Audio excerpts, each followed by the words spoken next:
Hello students, welcome back to our YouTube channel Ashima classes. तो आज की वीडियो में हम आप लोगों के साथ डिस्कस करेंगे पर्सनालिटी डेवलपमेंट एंड कम्युनिकेशन का लेटेस्ट क्वेश्चन पेपर, जो कि आज ही स्टूडेंट्स का हुआ है 12 जनवरी 2024 में। रेगुलर स्टूडेंट्स का ये क्वेश्चन पेपर है। स्किल एनहेंसमेंट कोर्स में ये आप लोगों के पास सब्जेक्ट है।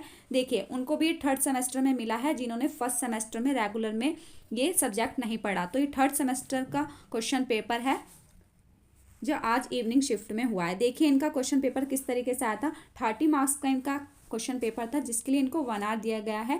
हो सकता है SOL में ये 70 मार्क्स का आ जाए। ठीक है, 2 घंटे या 2.5 घंटे का आप मानकर चलिए आपका क्वेश्चन पेपर आएगा। एनी 3 क्वेश्चन आपको अटैम्प्ट करने थे। इनको कोई भी 3 क्वेश्चन अटैम्प्ट करने थे। टोटल 5 क्वेश्चन दिए गए थे।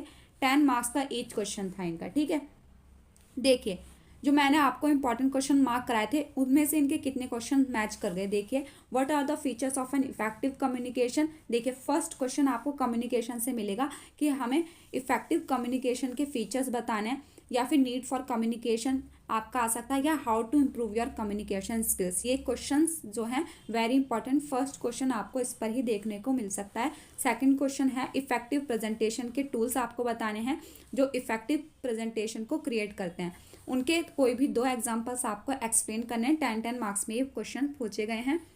Question number 2, explain the following suitable examples. इनको एक्सप्लेन करना है। देखिए, मैंने बताया था negotiation skills very very important.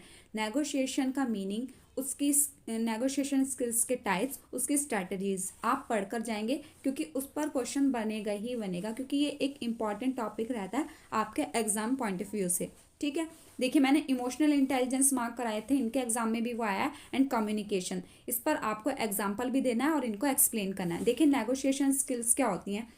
Negotiation का सिंपल वर्ड जाने तो हम उसे कहते हैं बार्गनिंग करना। तो बार्गनिंग करने की स्किल्स, एक तरीके से बार्गनिंग करने की जो स्किल्स होती हैं वही नेगोशिएशन स्किल्स कहलाती हैं। किसी को अपनी बात के लिए कन्विंस करना, जैसे कि आप कहीं पर कुछ चीज़ खरीदने गए हैं शॉप पर, तो आप किसी को किस तरीके से कन्विंस करेंगे, वही होती है हमारी नेगोशिएशन स्किल्स। देखिए, आपने कुछ चीज़, आप शॉप पर गए, आपने बोला कि भैया इसे इतने की लगा लो। ठीक है, तो उसके लिए आपको कौन कौन सी स्किल्स होनी ज़रूरी है नेगोशिएशन करने के लिए। सबसे पहली है आपकी first one is interpersonal skills. मतलब आपको अपनी बात रखनी आनी चाहिए कि किस तरीके से आप अपनी बात दूसरे के सामने रखेंगे, तो तभी आप नेगोशिएशन कर पाएंगे। तभी आप कह सकते हैं कि आपके अंदर नेगोशिएशन स्किल्स हैं, क्योंकि आप जब कम्युनिकेट ही नहीं कर पाएंगे, कम्युनिकेशन स्किल्स ही अच्छी नहीं है, आपकी इंटरपर्सनल स्किल्स ही अच्छी नहीं है, अपनी बात ही नहीं रख पाते, तो आप कैसे नेगोशिएशन करेंगे, कैसे नेगोशिएट करेंगे। ठीक है, सेकंड है आपकी एम्पैथी। आप दूसरे की फीलिंग्स को अपनी फीलिंग्स की तरह समझें, ताकि आपको पता चले कि वो जो प्राइस है क्यों कम नहीं कर रहा। क्या पता उसकी मैन्युफैक्चरिंग इतने की हो, उसकी लागत ही इतने की आई है, जिस वजह से वो उस चीज़ के प्राइस कम करने को राज़ी नहीं हो रहा। तो आपको एम्पैथी, उसकी फीलिंग्स भी समझनी है सामने वाले की, वो किस वजह से मना कर रहा है, किस वजह से कॉन्फ्लिक्ट हो रहा है अराइज। ठीक है, तभी आप किसी रिजल्ट पर, कंक्लूजन पर निकल कर आएंगे, तभी नेगोशिएशन हो पाएगा।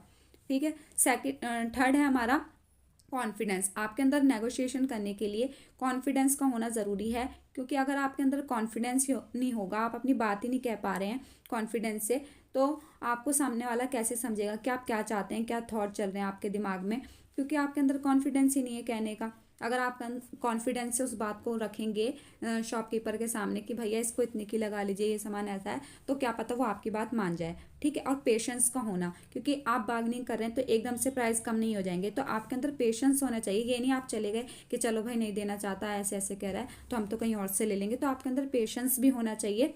तो फर्स्ट थी आपकी इंटरपर्सनल स्किल्स, सेकंड है आपके पेशेंस, कॉन्फिडेंस और टीम वर्क की मतलब आपको कोलैबोरेशन, मतलब उसकी बात भी रखनी है और अपनी बात भी रखनी है, तो टीम वर्क का होना भी बहुत ज़रूरी है एक नेगोशिएशन स्किल्स के अंदर। ठीक है, तो ये सब थी नेगोशिएशन स्किल्स में किन किन चीज़ों की ज़रूरत पड़ती है। अब आ जाते हैं क्वेश्चन नंबर 4 की तरफ। Explain the attributes of effective leadership. Effective leadership से देखिए पूछा गया है, पहले पहले आया था लीडरशिप स्किल्स, अब आया है इफेक्टिव लीडरशिप। आपको एक्सप्लेन करनी है और उसके कोई भी 2 एग्जाम्पल आपको देने हैं।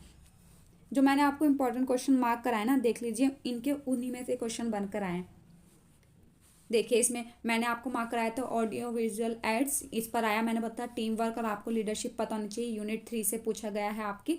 और कॉन्फ्लिक्ट वाला टॉपिक भी पढ़ लेना, इनके में नहीं आया पर वो भी बहुत इंपॉर्टेंट टॉपिक रहता है।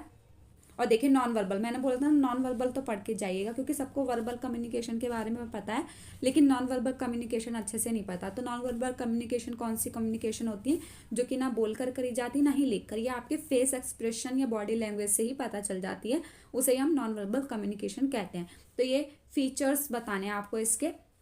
सर्वे एंड क्वेश्चनरी पर आपको शॉर्ट नोट, किन्हीं 2 पर शॉर्ट नोट लिखने को आया 5 मार्क्स में।